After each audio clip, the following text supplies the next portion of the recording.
17वां अध्याय। कामदेव का शिव को मोहने के लिए प्रस्थान।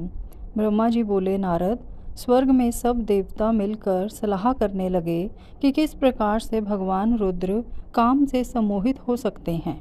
शिव जी किस प्रकार पार्वती जी का पानी ग्रहण करेंगे। यह सब सोचकर देवराज इंद्र ने कामदेव को याद किया। कामदेव तुरंत ही वहां पहुंच गए। तब इंद्र ने कामदेव से कहा, हे मित्र, मुझ पर बहुत बड़ा दुख आ गया है। उस दुख का निवारण सिर्फ तुम ही कर सकते हो।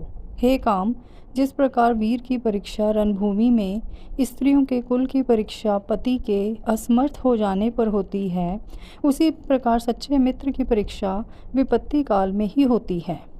इस समय मैं भी बहुत बड़ी मुसीबत में फंसा हुआ हूँ और इस विपत्ति से आप ही मुझे बचा सकते हैं। यह कार्य देवहित के लिए है, इसमें कोई संशय नहीं है। देवराज इंद्र की बातें सुनकर कामदेव मुस्कुराए और बोले, हे देवराज, इस संसार में कौन मित्र है और कौन शत्रु, यह तो वाकई देखने की वस्तु है। इसे कहकर कोई लाभ नहीं है। देवराज, मैं आपका मित्र हूँ और आपकी सहायता करने की पूरी कोशिश अवश्य ही करूँगा। इंद्रदेव, जिसने आपके पद और राज्य को छीनकर आपको परेशान किया है, मैं उसे दंड देने के लिए आपकी हर संभव मदद अवश्य करूँगा। अतः जो कार्य मेरे योग्य है, मुझे अवश्य बताइए। कामदेव के इस कथन को सुनकर इंद्रदेव बड़े प्रसन्न हुए और उनसे बोले, हे तात, मैं जो कार्य करना चाहता हूँ उसे सिर्फ आप ही पूरा कर सकते हैं। आपके अतिरिक्त कोई भी उस कार्य को करने के विषय में सोच भी नहीं सकता। तारक नाम का एक प्रसिद्ध दैत्य है। तारक ने ब्रह्मा जी की घोर तपस्या करके वरदान प्राप्त किया है। तारक अजय हो गया है।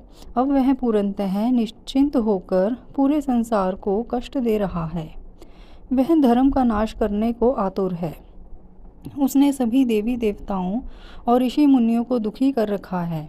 हम देवताओं ने उससे युद्ध किया, परंतु उस पर अस्त्र शस्त्रों का कोई प्रभाव नहीं पड़ा। यही नहीं, स्वयं श्रीहरि का सुदर्शन चक्र भी तारक का कुछ नहीं बिगाड़ सका।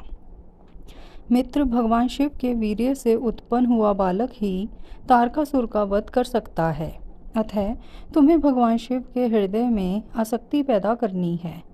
भगवान शंकर इस समय हिमालय पर्वत पर तपस्या कर रहे हैं और देवी पार्वती अपनी सखियों के साथ मिलकर महादेव जी की सेवा कर रही हैं।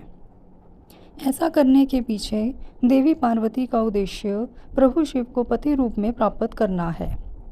परंतु भगवान शिव